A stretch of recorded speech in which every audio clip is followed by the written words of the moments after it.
Haha! Ho I caught you drinking again. You It's did. It's been a while since I've decided to. That was one of those fun bits that we used to do all the time, right? Yeah. Those classic Kellen and Brad talking about stuff bits that everyone has been missing. Everyone loved it. That's the reason why people are here. They're here for the bits. I forgot to pop out the chat, so I need to say hi to the chat. Hi, chat. In the future. In the future. Kellen, how you been? You know what, Brad? I've been very well. It's been a good week so far. Tomorrow will be a new fun day. I don't know, man. It's not a lot kind of going on for me right now. New job is going well. Summer. Is it summer or is it still spring? I think it's technically still spring for a few days. I mean, spring? It's basically summer. Spring here. I'm wearing some lovely overalls that were made for me. Speaking of Hannah, I'm wearing these lovely overalls that our friend Very Hannah nice. made for me for a birthday gift, and I'm very, very grateful for her. I keep saying that I'm going to film a bunch of TikToks wearing them, and then I get to the point where I'm going to start filming TikToks, and then I remember I'm just so not burnt out on the app, but I just don't want to put energy into something that I know is going to not warrant much. But then I say to myself, but it's going to make me happy, and then the people who watch it will make them happy, and isn't that enough? That's what matters. That's what matters. If you enjoy it, then do it. Otherwise, fuck it. Okay, right? And that's the problem for me is I'm trying to figure out how much do I enjoy it, right? Overall Daddy, I enjoy doing quite a bit. Love Overall Daddy, but I got to figure out what I want to do. I will be honest. I'll tell this for the people who are here. I'm thinking about bringing Lake Dad back. And Overall Daddy switches into Lake Daddy, and then for the rest of the summer, it's just Lake Dad content. That's going to have some interesting comments from the people that only know Overall Daddy. Exactly. I enjoy that idea. Dude, like, what happened to the thirsty stuff? I'm like, hey, folks, it's me, your Lake Dad. If you like thirsty, then you better get in the lake, but don't drink it because then you'll get sick. That's a lake fact. That would be so good. Right. I enjoy that idea very, very much, actually. I would love to troll an audience that I've built that way. That the whole point of all this overall stuff has just been to get to the moment I speak, it's Lake Dad, and then it just switches and everything switches else. So that would be so good. It'd be good. It'd be very, very good. Brad, how are you? I'm good. I'm relaxing. I got rid of the kid for like 24 hours. 24 hours. I haven't gotten any ransom demands yet or anything, so I mean, it might be longer, I guess, in theory, but got rid of him for now. No, he's at his grandparents' house. So they're dealing with it for a day. They're dealing with him. Brett, what are your parents like as grandparents? They're good. They run around with them. Good. I like that high pitch. They have more energy than I do, so they're much better at running around with the 5-year-old. Somehow they still have way more energy than I ever have in my entire life. I don't understand how people can like function and like run around the yard, and it's fun somehow for them instead of being exhausting. Oh, see, I love it when I take Dennis to the playground. He's like, "Hey, do you want to play tag?" Because I love playing tag. It's so fun playing tag with kids.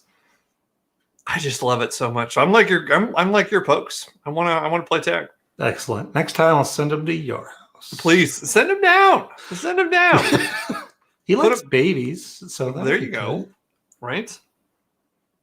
Dennis and him can play on the Switch. And I might be getting a PS5 soon, so they can play Ratchet and Clank soon as well. It's fun. It's a good time. It really is. I've been enjoying it very much.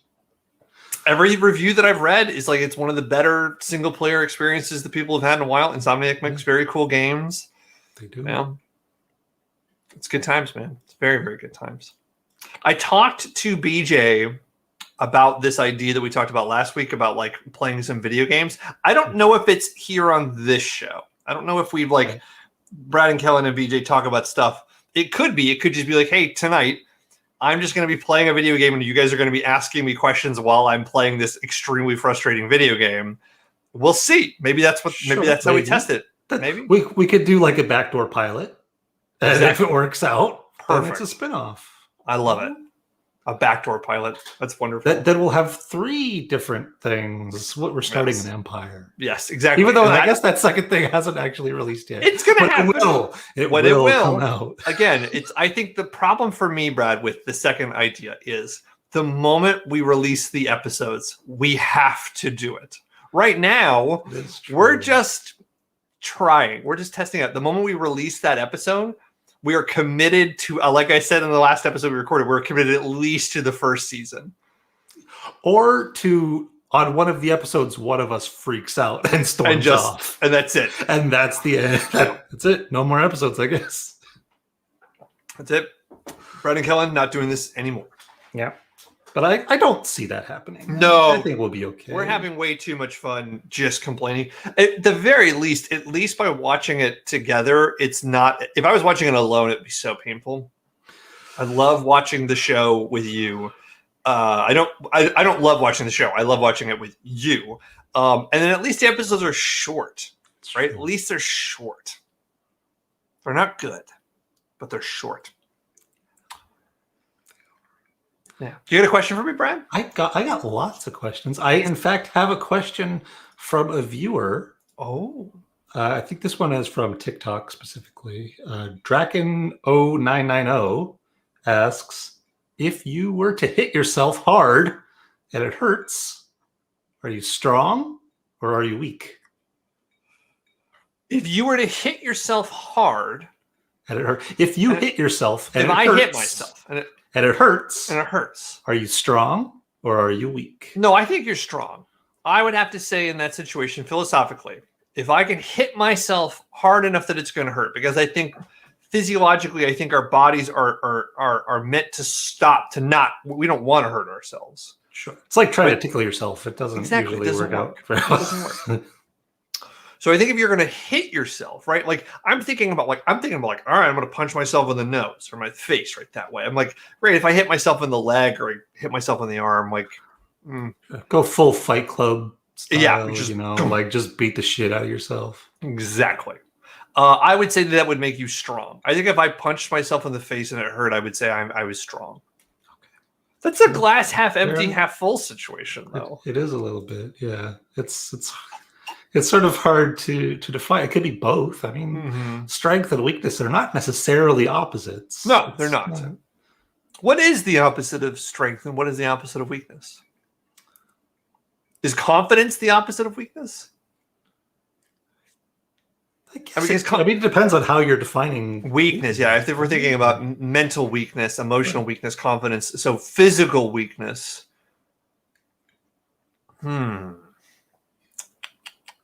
Tough here.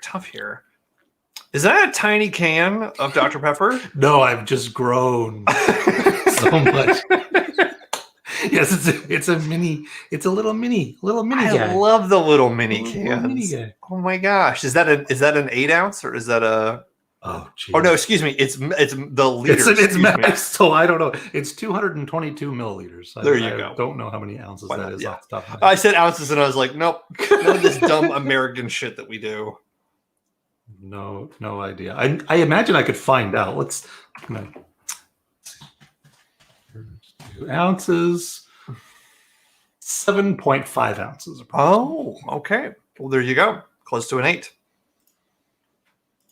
I don't understand measurements. I don't understand why we're not all in metric. Metrics make so much more sense. Why the U.S. It does in many ways. Even Canada, like we haven't committed. Because I don't know how the hell tall I am in centimeters, or how much I weigh in anything other than pounds. Like, wait, really? Yeah, it's very uncommon to use like kilograms for people's weights and stuff, even in Canada. I don't know why. We have a weird mix. It's all wild. And like measuring things for like construction is like 50-50. Like it depends on who you're talking to. It's very strange. We really need to pick a direction. And so, Brad, if you were going to sell your house, how many would you say like, oh, our house is like X bedrooms and X feet big? Like, or is that would we usually use meters for meters at that point. Yes. And like distances like driving and stuff, it's all kilometers and whatever. Yeah, it's kilometers. That's There we important. go. Yeah. But like anything sort of personal, weight, height, etc., is more often commonly imperial for some reason. I don't understand why that is. It's really weird. I hate it. I hate that we also call it the imperial worst. as opposed to metric. Like, it shouldn't be imperial. We don't. Let's. It's very strange. It's very, very strange. Yeah, Brad. I think if I punch myself in the face, that makes me strong. Doesn't make me weak. I think it makes. If it hurts, I think that's got to be strong. Fair. I got it. What is the opposite? What that. is the opposite of weakness, though? What is that?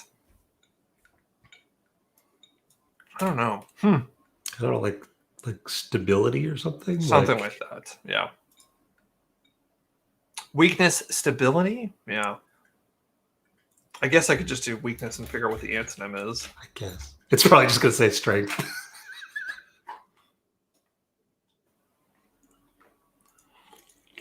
Strength, vigor, resolve, and power. I would say power. Weakness, power. I can see that. Yeah. Power.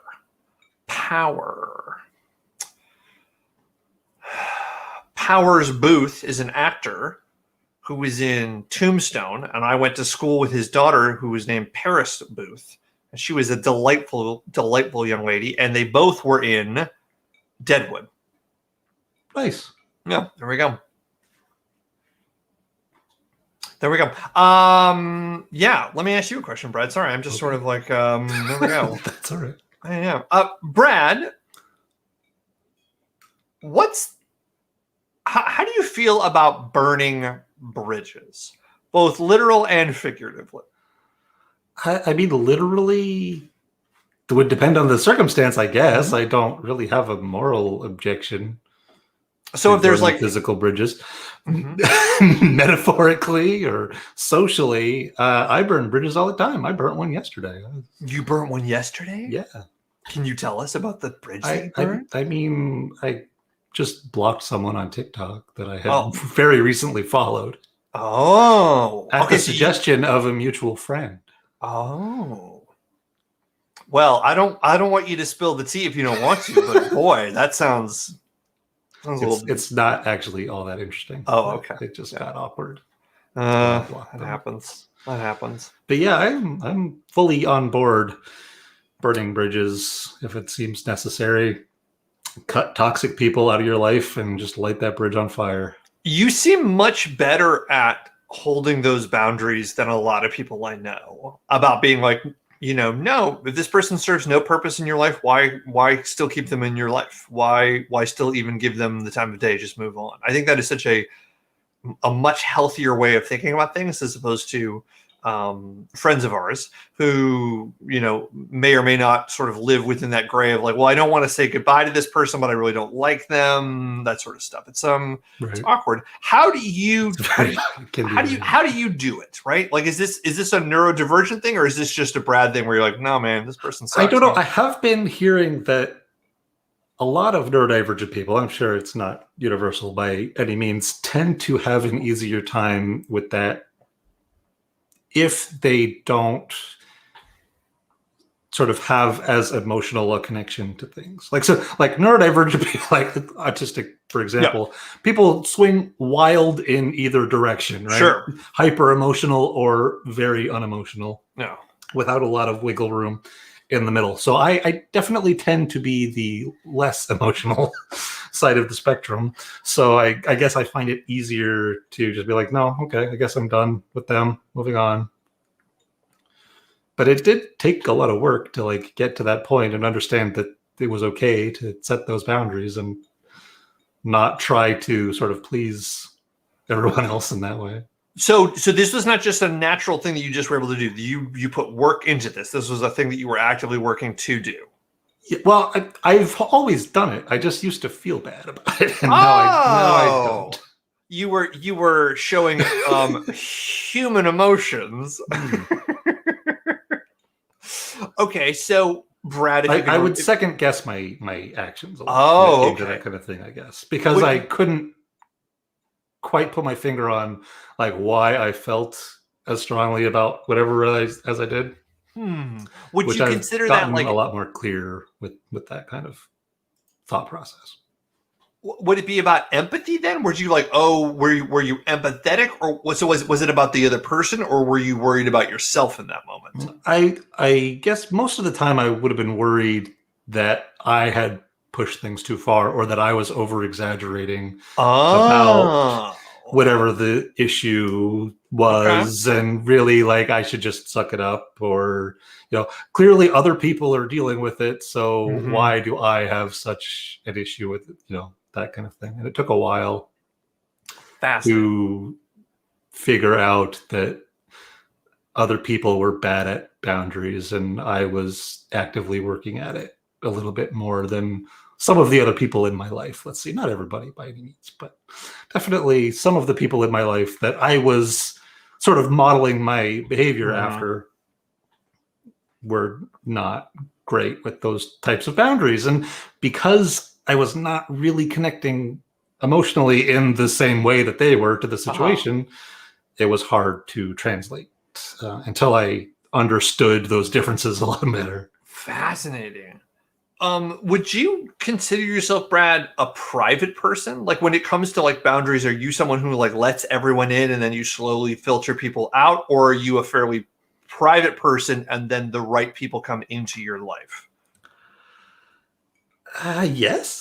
Yes. I don't have a ton of personal boundaries as far as like talking about myself or sharing Hmm. things, or I have some for my past, but it's basically any boundary that I have personally is almost always for someone else's benefit. Like parts of my life are private because my wife is a private person. Right. So talking about certain things will break those boundaries, which I'm not good with. But if it's something that's just about me, then I generally don't care, and I'm an open book. So can we talk about that for a second? This is not where I thought this Sure. conversation was going to go, but I love this. Sure. So let's talk for a second about shared boundaries, right? About like honoring someone else's boundaries this way. You are connected to your wife that way. She has said, "Hey, I'm a private person. I don't want to talk about this because this is part of our shared universe." That is a boundary of hers that you are upholding. That is what you're saying? Right. Oh, that's great. That's love. I think that's really beautiful. But other than that, I generally let people find their boundaries with me. I'm sure you've noticed in conversations, I will wait for someone else to hit a boundary, and they'll be like, "Oh, cool, that's the boundary. We're going there. Okay, cool. Well, Yeah. awesome. I'm right there with you because I am fully on board generally with whatever, but I don't want to push into other people's boundaries." And I am not always the best at understanding sort of implicit or assumed boundaries if they're not Mhm. made explicit. So I wait for the other person to sort of set the tone, so to Yeah, speak, to and then I describe will what. match it as best as I can. So that you would say then that your the way in which you're communicating, and this is based on what I've observed, especially in our relationship and the group of friends that we sort of have, right?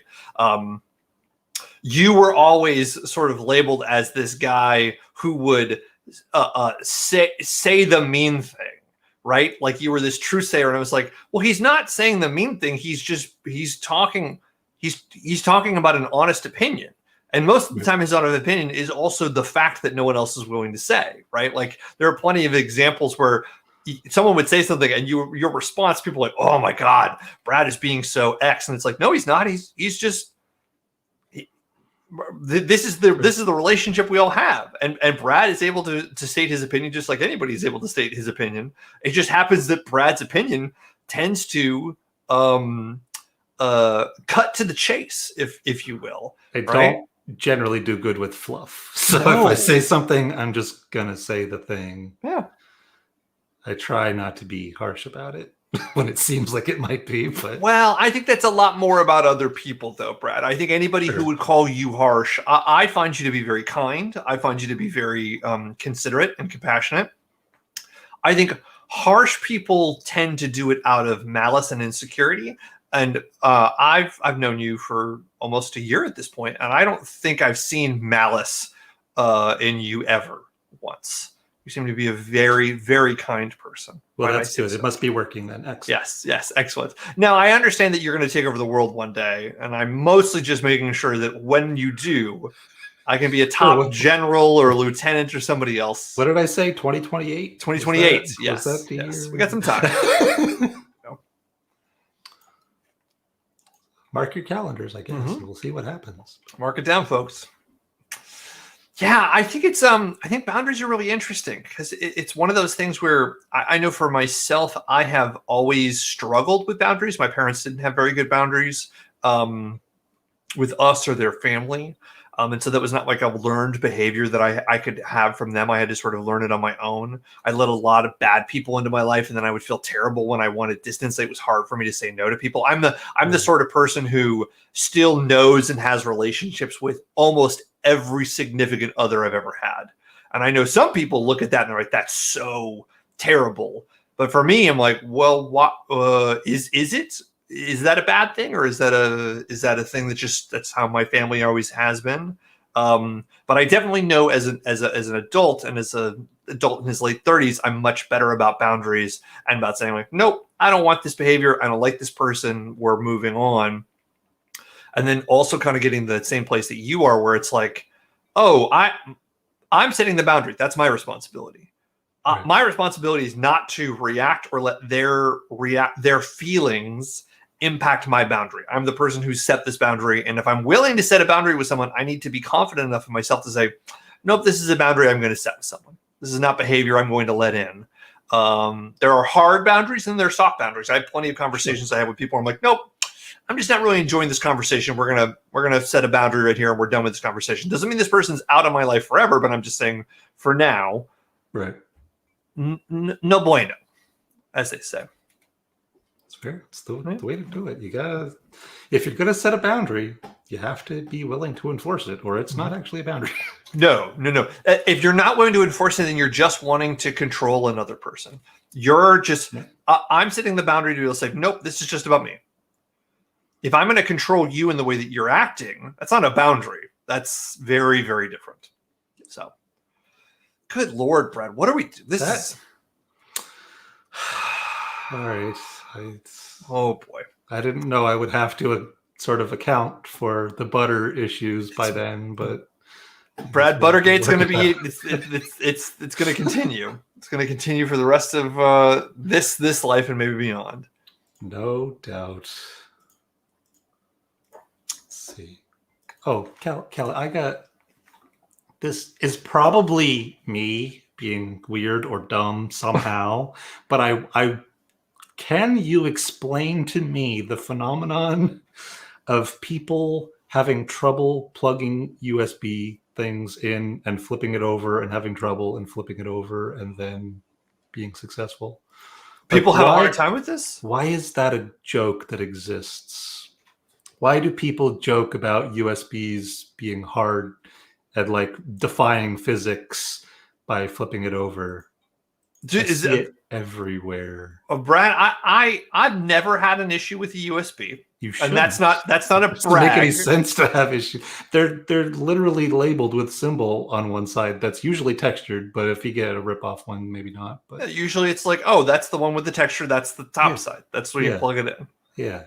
But I see it constantly. People are joking about flipping USBs over like it's some physics-defying thing that they got to flip over like 3 times before it, and I never understood it. That's weird. That's just a weird thing that I've observed like a few too many times. And it's not really a thing, but for some reason it's stuck in my brain. I'm sure it's a thing, Brad. I just don't think I don't think I've ever had that issue with a piece of technology or known people.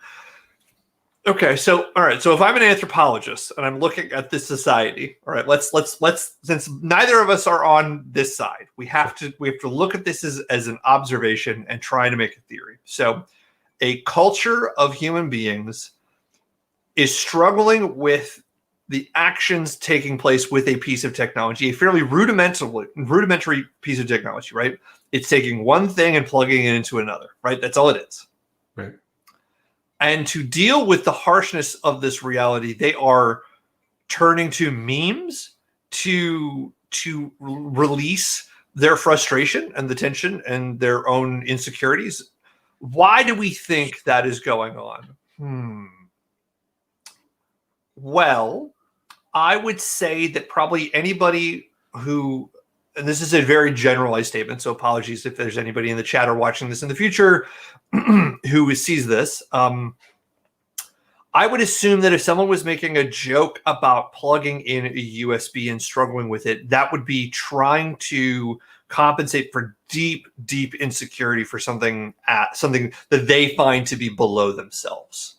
And because we live in the culture we live in, like, you can't just make a tweet about it. Like, you would have to, like, you know, get a 4. It's Drake doing this and then the Drake doing this. Like, it's like they have to deal with their own frustration, and then they would almost disassociate themselves with their body via the meme, and then that sort of snowballs into other people doing it, right? Like, I would say that would be my initial theory on why.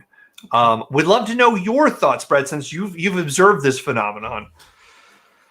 Yeah, I just don't understand. I've seen they came out with a new version of USB, like the USB-C, that you could put in either direction. Either direction. And I still have seen these memes because the old version isn't gone yet, right? But, yeah. I just never understood that. And I thought maybe you did. But clearly, it doesn't seem like it's as much of an issue as I've observed it to be somehow. So or Brad, you stumbled into a secret society of human beings that are almost like the Neanderthal. They're a couple steps behind that like, you know, they are not up to date on, they're still at USB 2. They're not ready for USB-C, right? They're not ready for it. It's a very generous interpretation of my misunderstanding of humanity. I think so. I appreciate that. Yes. Brad, I've got a question for you. This is a topic that's going to be happening in the future. Okay. This is happening in the United States very, very soon. Sure.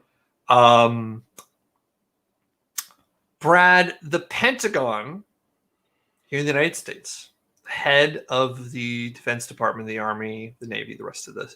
I've heard of it. Yeah, heard of it, yes. He's going to be releasing a paper that Congress has asked them to write about unidentified aerial phenomenons, which are not UFOs, right? But the Pentagon, the Navy, the Air Force are all releasing these videos of UAFs flying around. Sure. And the Pentagon is going to be releasing a paper talking about what they're able to observe. Brad, do you believe that the United States of America's government is going to be able to release a document that will satisfy people into believing that it's not a cover-up? Or do you think it will be sort of like a kind of half measure that like more confuses and muddies the water? What do you think about this?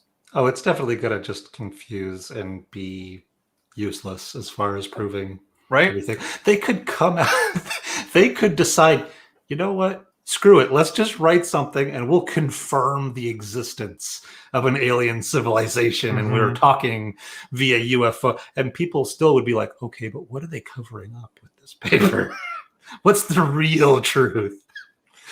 Like, there's nothing, I do not believe there is anything that the United States government could release that there wouldn't be a large percentage of people assuming that there's a different truth that it is covering up. Even if it said the exact thing that we found Bigfoot too, by the way, and then be like, oh, so Bigfoot is a conspiracy. What's the truth behind Bigfoot then? Because Bigfoot already is a clearly conspiracy. It can't be true. I know. People think that Bigfoot is an alien. People think that Bigfoot is a demon. People think Bigfoot is like an interdimensional traveler. Tyson brought up something that I was about to say. I was like, this is a good point. Also, that is the American education system is worrying because that's a thing I could see somebody saying at this point.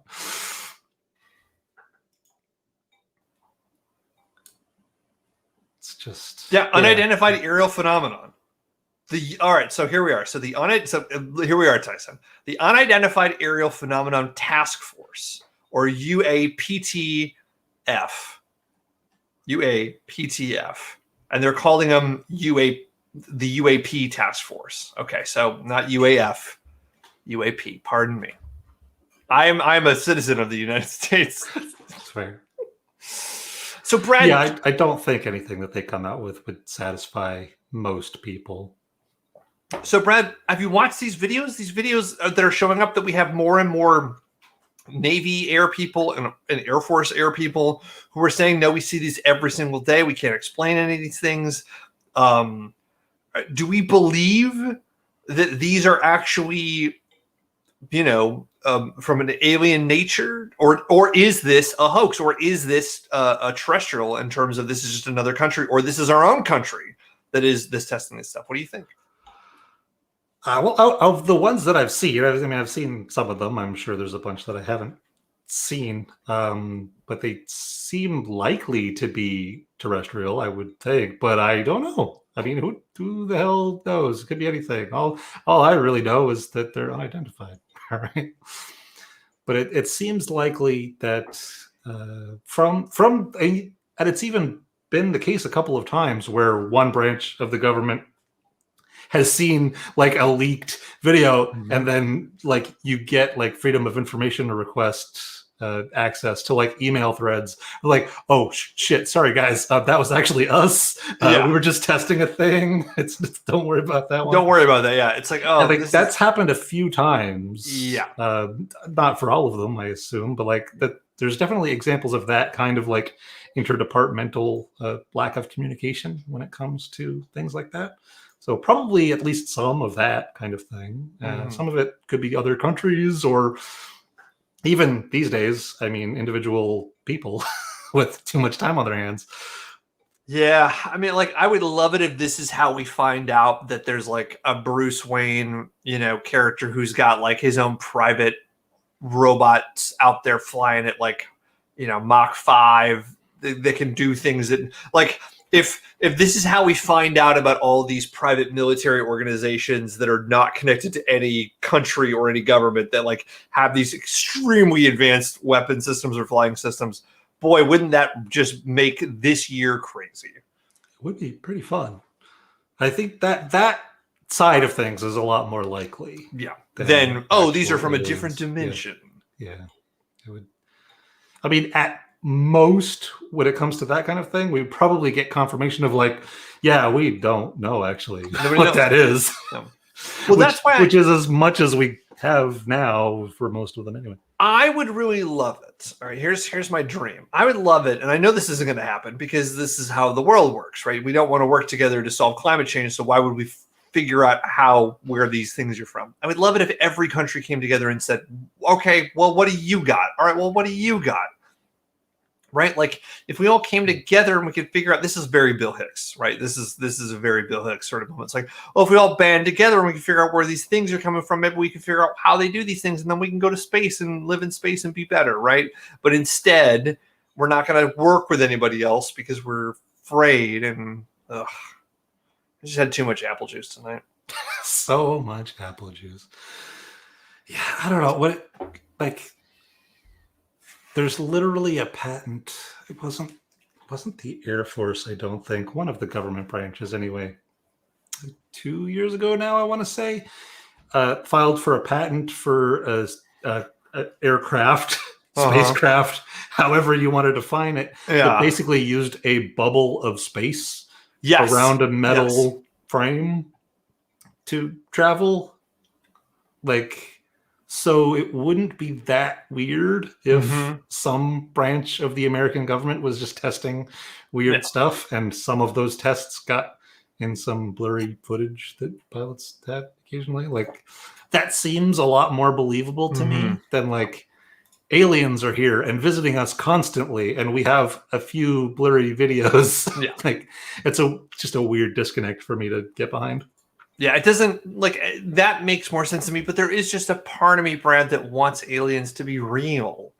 That wants. I mean, it would be very cool. It'd be I would be very down cool, for it. It just right? doesn't seem like the likely way that it will I go. know. Like if aliens were visiting so regularly that they were constantly sort of getting caught on film, but there's like that's the only evidence. Like, Well, I think about it like this, right? When we go into the jungle and we're observing animals, right? We're observing chimps or gorillas or tigers. Probably tigers we're trying to hide, but when we're going with the gorillas, Jane Goodall isn't trying to not be observed. She's trying to be observed, right? She's there to try and interact with the gorillas and the chimps. I think we in our ego are not allowing ourselves to think that we're the bugs, right? We're the thing that's being observed, right? And this thing probably doesn't care if it's seen or not, right? Because it's like, yeah, you look at what you little bugs can do, right? You guys can't, do the things that we can do. So it doesn't matter if you can see me or not, right? I don't know. That's what makes me think that if they're seeing them every single day, that's what makes me think it's not terrestrial based, right? If this was an everyday occurrence, I'm thinking about just the logistics of like, great, if these are happening every single day, eventually, right, people talk, right? And somebody would say, oh yeah, I've been testing out this new drone or we use these, machines that allow our brains to fly these things. Eventually somebody would say something over the last Not if it's 10. Batman, Kellen. Well, if it's that's why if it's Batman, there we go. Or Iron Man, I guess, in this analogy would make a little bit more sense. It'd be a little cooler, yeah. Like I would love it if it was that way. But that's when I think about it, if it's terrestrial, it's like a country would eventually say something. We're so bad about keeping secrets. Somebody would say something. Something would say. Somebody would leak information.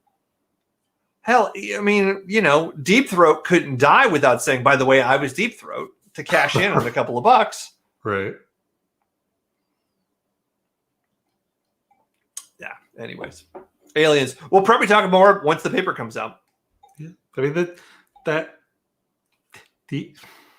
not really the issue. The thing about that I think makes it no more likely is that you could say the same thing if someone had more evidence that it actually was aliens. They would be doing the same thing, right? That information would be like, oh shit, no, we've known that it was aliens for years. Mm-hmm. Here's the good footage that hasn't been leaked yet. Golly, wouldn't that be amazing? I would love that. They're like, oh yeah, no, we've known this. We've known about the aliens for 100 years. Yeah. Here's Abraham Lincoln with a gray. Well, you think someone just invented television? No. Aliens. The bicycle? You think we invented the bicycle? No, aliens. How do you think they power these things? You should see their thighs. Yes, they have thighs. They're all thighs. It's 100% thigh. These aliens are 100% thigh. Oh boy. It would be very cool. I'm down for finding aliens like that. Just something. That's a very fun time. Just something to make life just a little bit more interesting, right? Be very interesting. Yeah.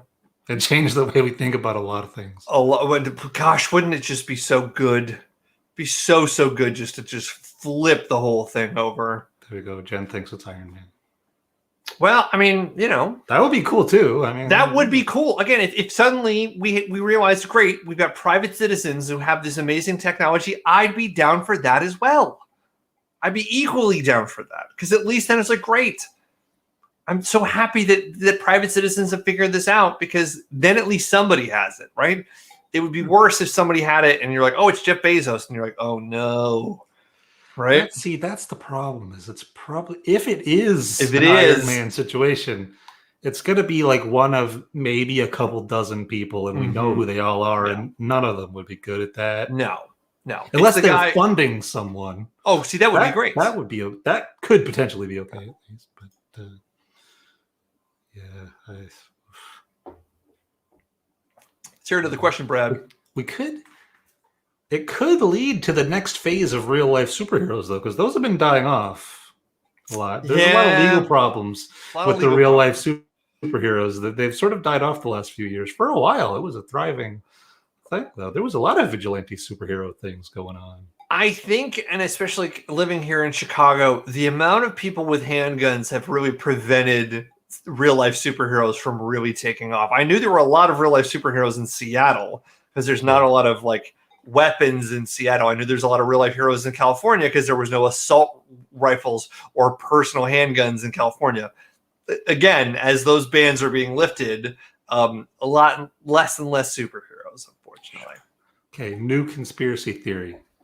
Robert Downey Jr. is no longer playing Iron Man in the movies because he is becoming Iron Man in real life. I love it.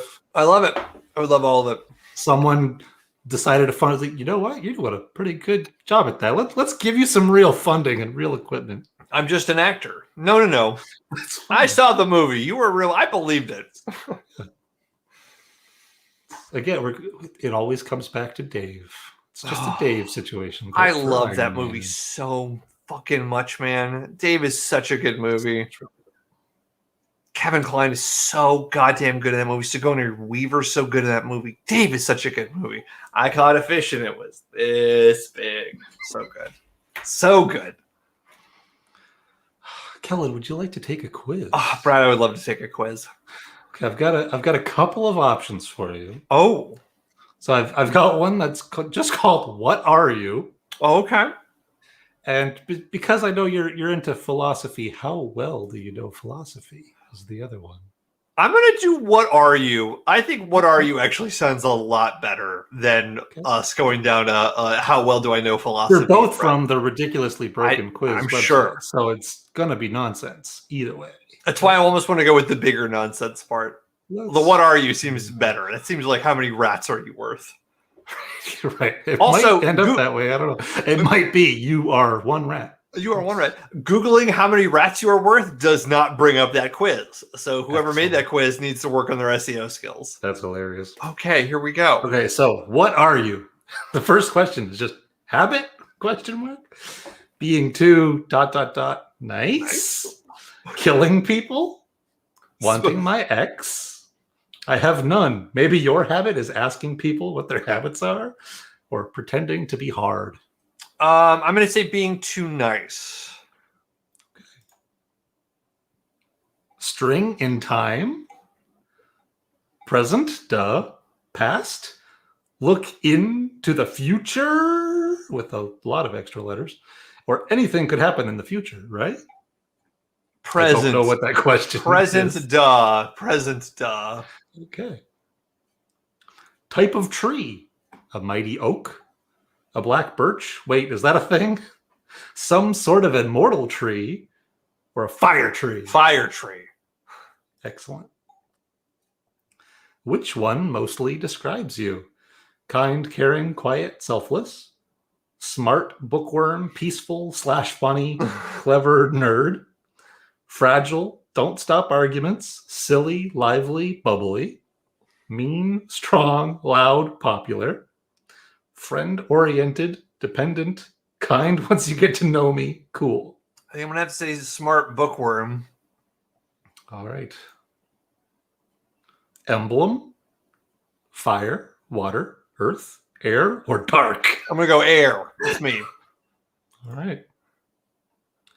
Goodbye, folks. I hate you. Bye, X. Goodbye. Bye, period. Or bye. I always say bye, period. Bye. What are you? You're the wise one. Wise one. You are the wise one. Maybe incredibly smart, witty, honest. You're the guy with all the advice. Ugh. You're not just smart, you're wise. You have good judgment, almost like a son, daughter of God. That seems complicated. Very complicated. Wiser brethren of the angel. You are a crucial element in teaching, helping, cheering up, and sorting out. Sorry if you got a bad result. If it's not you, then please take the above advice. Bye. Bye. Oh, boy. There you go. I guess you're the wise one. I guess I'm the wise one. I'm the wise one, Brad. Thanks, Clara. Well, Brad's gone. It's just me now. I hope Brad comes back in a second. So let's talk about me being the wise one for a second. And there he is. He's back. Crashed when I closed that because I'm not really sure why, but It's all right. there We missed you, Brad. Sure you did. Wise one. I don't know about that. I don't know. Would you like another question, Kellen, or do you have a question for me? Brad, I got something for you. I got a video for you. A video. Okay. We're gonna watch it. We're gonna watch a quick video. Excellent. This is a music video. And it is called My Brother is a Computer. Okay. Oh, hold on. Nope. We're going to stop doing this because I forgot to do the audio. I always forget that. Are you ready, Brad? The following video is brought to you by Ryan's Adult Gelatins. Ryan's. If it's delicious and it's gelatins, it's Ryan's Adult Gelatins.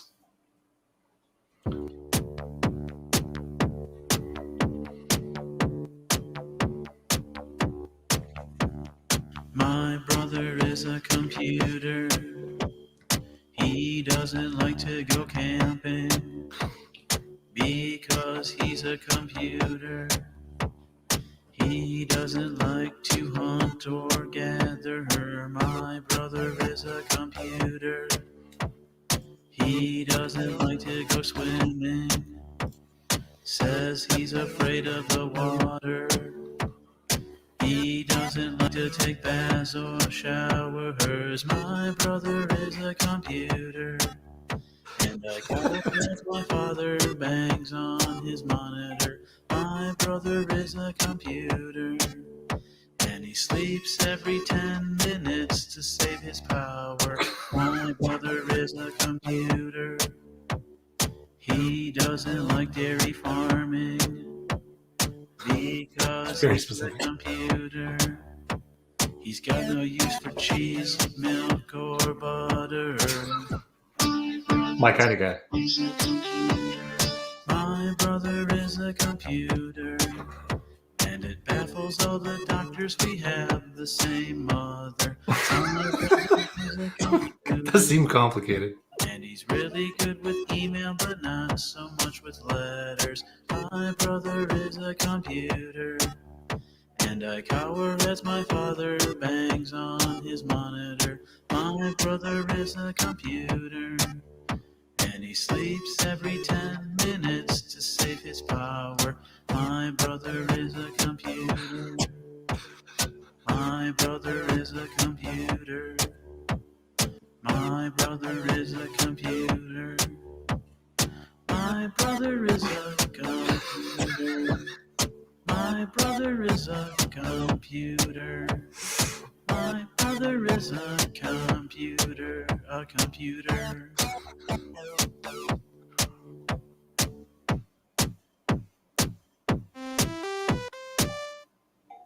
So good. Oh, Really good. no, we watched that last week. That was amazing. Yeah, right. It's a classic. I love that one so much. So good. And I could relate to some of that. Some of that, right? It's a very relatable song. Absolutely. It is very complicated that they have the same mother. Well, I mean, then they need to ask their parents that question, right? Seems medically dubious. Well, someone's maybe not telling the truth. That's what I would say. do you think maybe? I think one so, of them Brad. is adopted, or Nope. I think the dad and the mom has a some- very complicated history, and they've decided not to inform the children, even though the children are adults. They decided to try and protect the kids, Brad. Sure, could be. Okay. That Brad sure hit- was something. Brad, hit me with a question. I would love it. All right, let's see. Oh, since we were talking about aliens a little bit, Ooh, fun. aliens show up. Would you rather first contact be with organic aliens or non-organic aliens of some kind? I would say organics because we're organic. I think at the very least we would be able to understand them at a certain level, and hopefully they would understand us. But I think if we met an AI alien, or if we met an alien that in fact was not organic in nature, was I guess from like a different dimension, or was like something that we hadn't necessarily discovered, I think it would be almost impossible for us to be able to relate to them in some ways. Right? I think about Arrival, such a fun Great movie. And the short story that the movie is based on is also fantastic. Like, I think even though this is an alien that is so different from us, the way we relate is through language and communication that way. And so like an organic being from another world would at least have some idea about communication. I would hope. Would hope so. Right. And maybe they communicate via some other different set of senses, right? We communicate via sound and light and gesture and sight that way. They would find something else, right? I think meeting a inorganic would be a lot scarier for me. Sure. Because that would, to me, show me that an inorganic life form. Again, this is why Transformers is so terrifying to me. I don't think I've ever explained this to you, Brad. I don't like Transformers. Please do. Transformers to me is so terrifying because it tells me that not only in a far, far different planet were there some sort of organic beings that then said, we're going to transcend our bodies and then put consciousness, and beyond consciousness, we're going to create life from inorganic material that will live on and on and on. And then for millennia, again, these inorganic material beings are able to morph into different things and create giant planets that can eat stuff. Again, Transformers lore. Transformers gets weird, yeah. It gets weird. It's very, very weird, right? That, to me, the idea, because people forget to think about, like, wait, Transformers are aliens. They're aliens. They're not robots in disguise. They're aliens who came from a different world and are living among us in a very scary, scary way. I don't know if you ever watched, there's a kid show about the Transformers, like Rescue Squad, Transformers. Yeah, that show to me is like you live at the premise is there's like a hyper technologically interesting town that lives in the Northeast, and these 4 Transformers get placed in after Cybertron is destroyed. Optimus Prime sends them, and this shows how often I watch the show with my kid. This is how well I know the show. These four characters are sent to this town. They live with a family. There's they're all sort of rescue vehicles, and they're helping out. But the constant weird part of it is like these are all aliens. And yet the aliens speak perfect English. They understand all these cultural references. And it's like, is that not terrifying, Brad? What is this? What? It's pretty terrifying. Absolutely. Same problem with Toy Story, really. Oh, yeah. Toy Story is so weird to me. Toy Story is so weird. They totally break Sid's mind. Yes. It's not fair to Sid at all. Sid is just is a product of a broken system, right? Sid is not a bad guy. Sid's not the bad guy of Toy Story. Sid's parents are the bad guys. The guy who didn't give Sid's mom a job is the bad guy. And all the broken family systems, the generational trauma that Sid is experiencing. He's just a kid. He doesn't know what to do. We don't know what's happening in Sid's home. No, and right? more than that, like his outlet is creatively reconstructing things that he doesn't know are alive. No, he doesn't. He's essentially playing Lego, but with like doll and robot parts, right? Yeah. But he doesn't know that they're like conscious or alive or able to feel existential dread of being torn apart. And then suddenly he has that realization. And he rightfully flips the fuck out. You know what happens to Sid? That's the thing. Pixar's never going to make a Sid movie where it's like it's sort of Girl Interrupted, but it's Sid, right? Where it's like Sid, and it's like he's looking back and he's like, "What happened to my life?" It's so that would be an amazing movie. Yeah, right. But Pixar doesn't have the guts to do it. Right?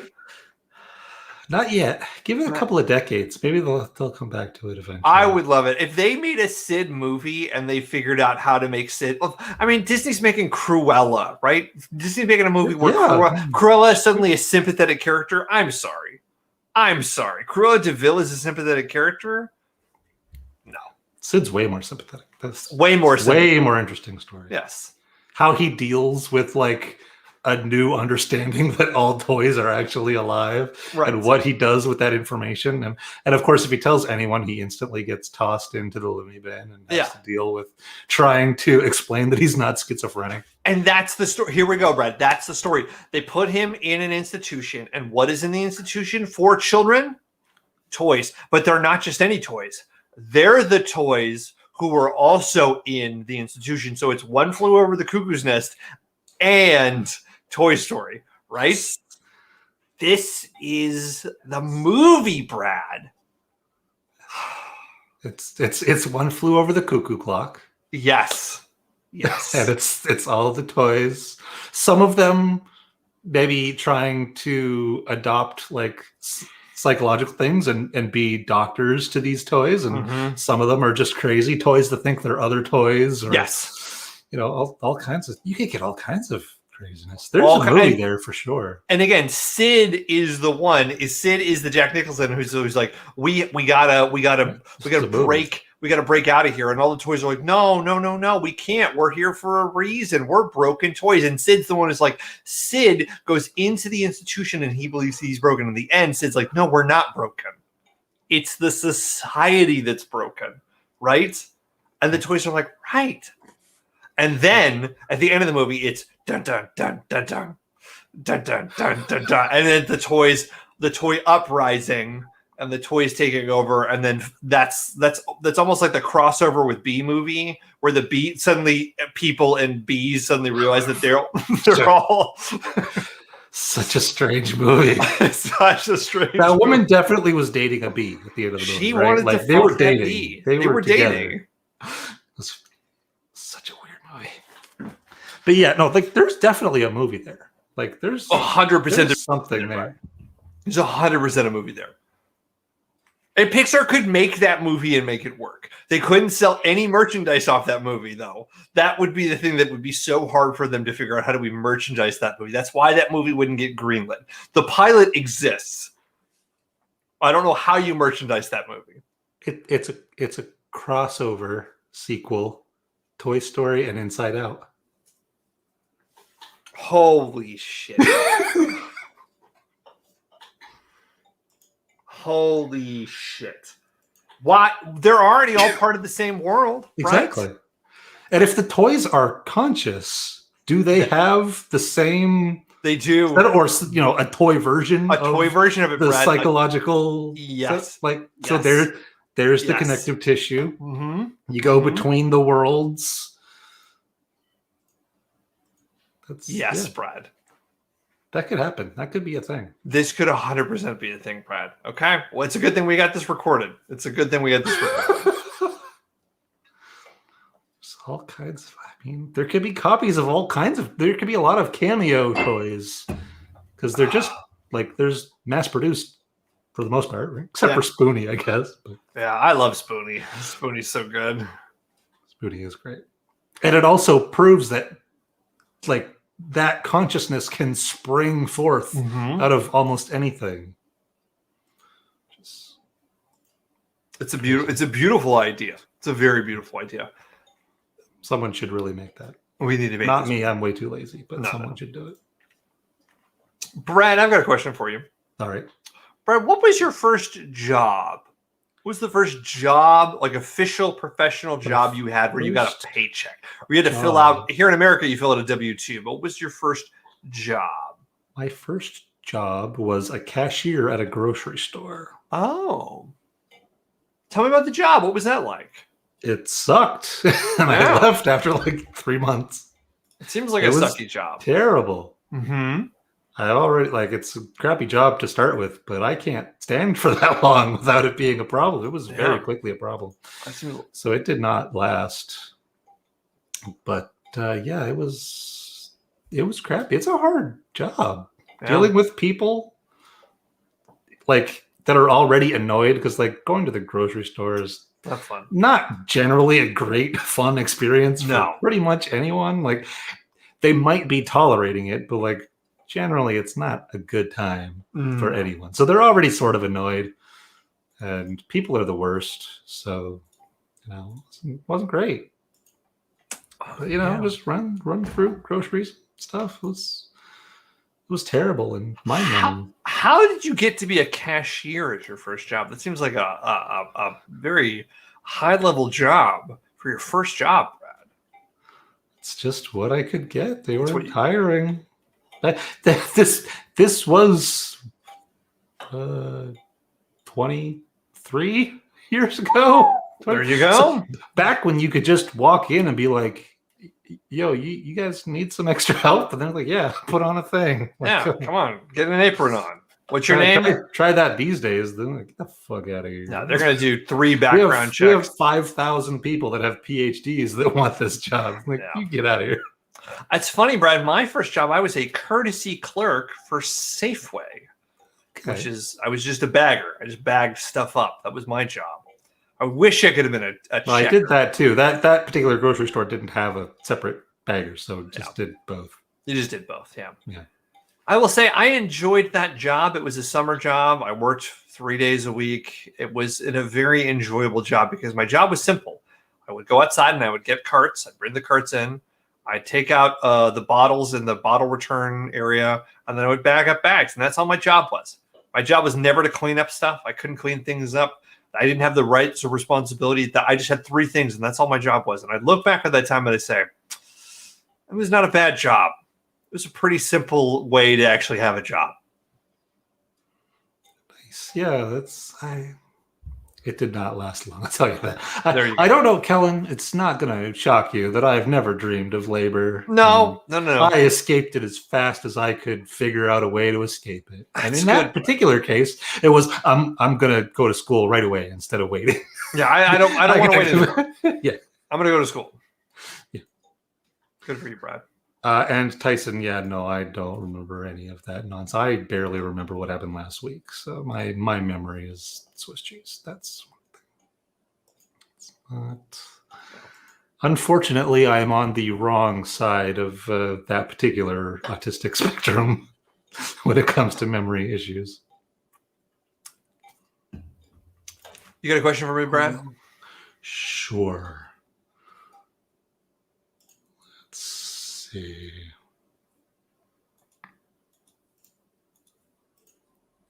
Oh, who would be the worst celebrity to have dinner with? Can we define what a celebrity is? You can define celebrity how you feel, I think. That's. I mean, anybody who is a on-camera person at Fox News, like Mitch McConnell, Donald Trump, Sure. I don't know, Ben Shapiro, Jordan Peterson. Ben Shapiro would be so fucking awful, man. Joe Rogan, just name it. Joe Rogan. There's plenty of dumb.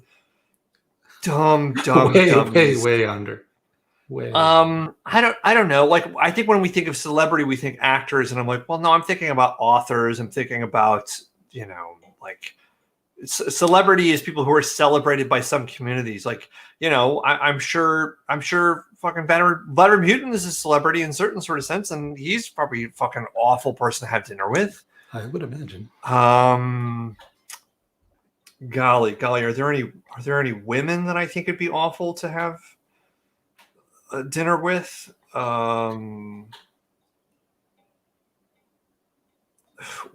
Who's a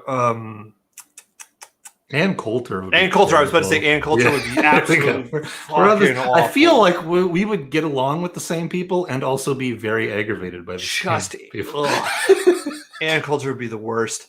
I feel like Ellen DeGeneres would be a pretty awful person to have dinner with, just from the stories that I've heard. Seems problematic in a lot of ways. Very problematic.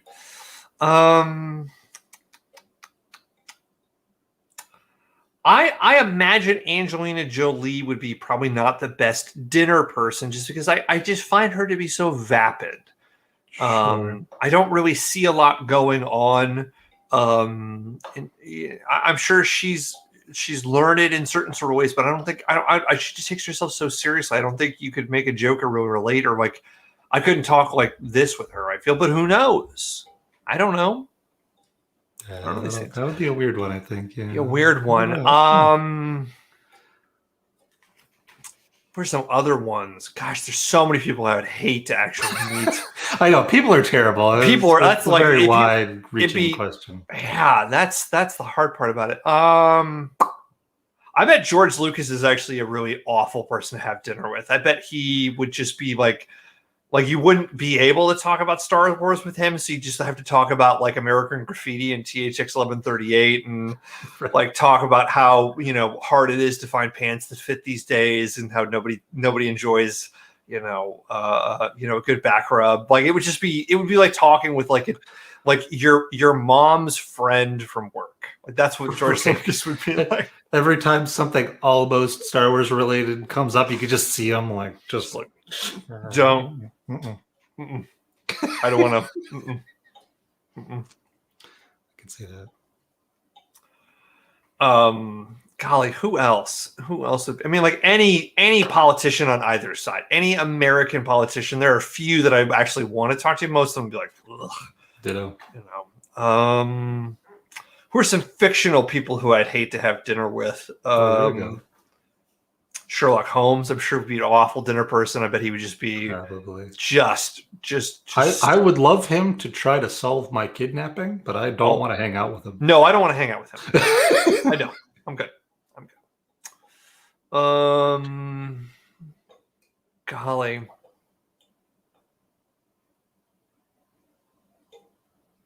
Yeah, that's. I think I've said enough, people. Yeah, I think that's plenty. Yeah. Yeah, I mean, Ben Shapiro and Jordan Peters are the first two people who and Coulter. Those three came to mind immediately, right? Imagine that dinner table. God, insufferable. Just insufferable. Just these fucking wastes of people. Ugh, man. I mean, yeah, it's pretty good. Like an owl. Just unhinged jaw. Mm-hmm. No, thank you.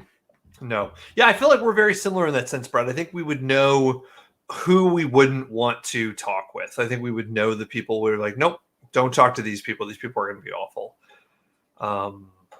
Yeah. Anybody else for you? Pretty much the same group, I guess. Yeah. So people in general, there's a very short list of people that I would tolerate enough, celebrity or otherwise. Yeah.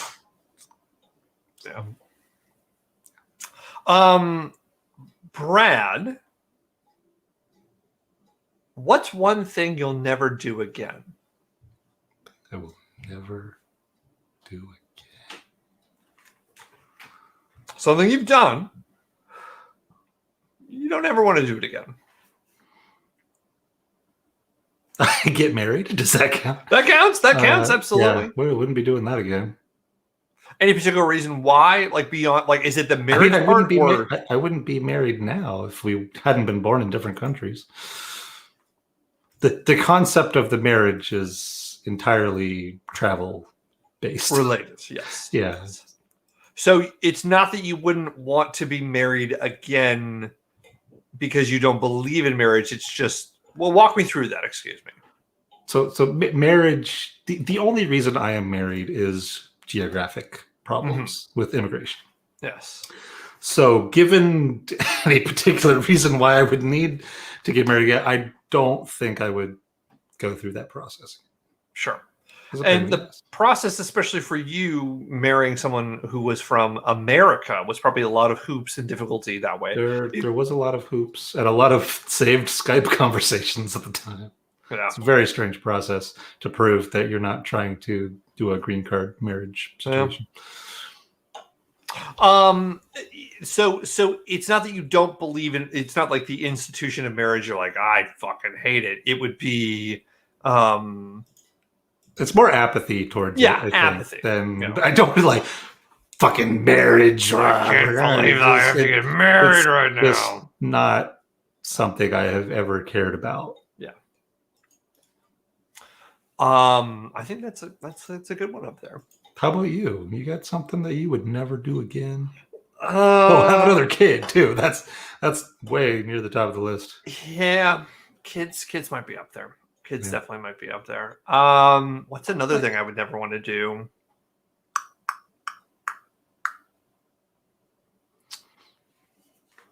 I've been in a lot of car accidents, Brad. I've been in like 3 almost fatal car accidents. I don't want to get in another almost fatal car accident. You really should stop doing that. I really need to stop. It's not a good habit to be being a passenger in cars that get in car accidents where everyone should be dead in the car. I should stop doing that.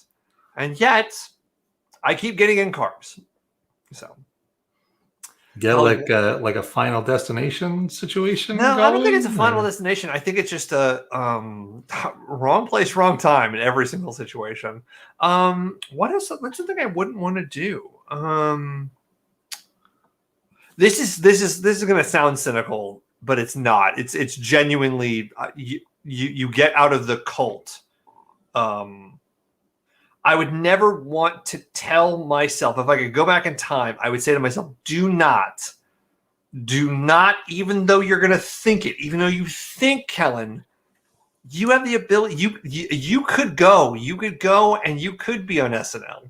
I would say, don't waste your time and your money going through a training program at Second City or at another comedy place. I would say, save your money, go to the bar, meet people there, get to know people. There's no point in inundating yourself in the cult of improv comedy or sketch comedy or any of these places. It's all a scam. It's just a cult. You could be getting funny in other ways. I would tell myself, don't ever do that again. Sure. Save your time and money and just be funny with people that you enjoy hanging out with. Yeah, just do that because there was nothing in any of those classes that I learned that I couldn't have learned from watching shows or from doing it myself, right? There was never an aha moment where I was like, and again, this is also me coming from 5 years at an acting institution where I was like, oh, right. Like I came to comedy thinking that it was like, oh, I'm going to learn things. And I'm like, I remember every single class I was in, I was like, I didn't learn a thing. We just dicked around for 3 hours. And how much money did I pay for this? But I was so like, well, I got nothing else to do and I don't have a job. So I would definitely tell myself, like, just save the money and do some other things. Sure. Yeah, that would be it. That's a good call. I would probably put go to college on that list too. Yeah, college might be on there. Yeah. College might be on there. Did that a few times and it didn't really help much of anything. Oh well. Yeah, I mean, I think college for a lot of people. I trust me. I wish I could go to college in the 80s or the 90s or the 70s or the 60s when it was what it was, right? Like, but I think college now it's like, no, thanks. Brad, do you want to watch another video or do you want to ask some more questions? I could watch it. Do you want to watch a video? I got another quick video we can watch. Quick one? Sure, let's do it. I love Tyson this is selling his improv class to you. So. I'm sure Tyson's improv class is great. Brad, I'm not going to tell you what this video is. We're going to see if you can figure it out. Okay.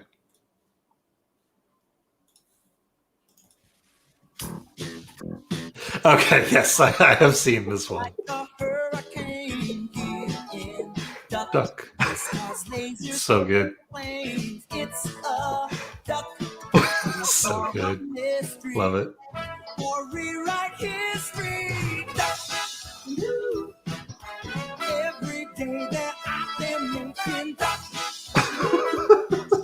Love it.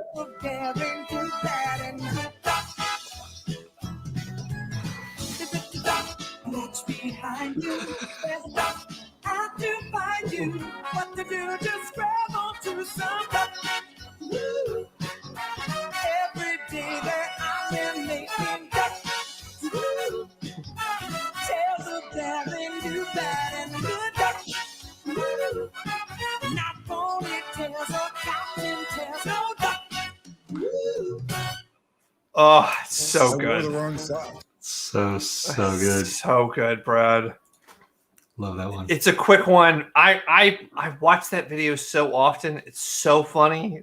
My son loves that video. We'll watch it maybe once or twice a week. He's like, "Can we watch Ducktales without the tails?" I'm like, "Yes, we can, Dennis. Yes, we can." And we just sit there and watch it and just cackle. It's so good. really is. Yeah. It's very quickly becoming one of my favorite things. It's so good. I think what works is there is a level of nostalgia with it where I'm like, right, yeah, it's DuckTales without the tails. And it's just like, there is something about just taking a little thing out that makes it like kind of like your brain go like, yay, they did a thing. Right. It's the same, but not quite. It's great. It's great. I remember that when it was the thing I remember. It's great. I don't know why I love it so much. It's so It's so good. Brad, you got a question for a last question for us before we go potentially? Let's see here. Something big to get us through the night or something. A couple of quick ones. All right. Have you ever fallen down like a serious like Wikipedia rabbit hole, Yeah. or sucked into a random topic? Something. What's the biggest sort of rabbit hole of information that you've fallen into? Oh golly. I really like going down. Our friend BJ. We're both like comic book nerds, and I like going down and finding like Wikipedia articles on like a certain comic book author. I was on there was a podcast here in Chicago for a while called Rabbit Hole, where a random Wikipedia page would be picked and 3 people would get together on the podcast, and then each person would go down their different rabbit hole. And then the show was a podcast presenting, well, here's all the different things that I learned on my rabbit hole from the collective, like, oh, we all started on the Red Baron, and then we all went in different sort of directions. And I remember on that one, specifically with the Red Baron, that the Red Baron is connected to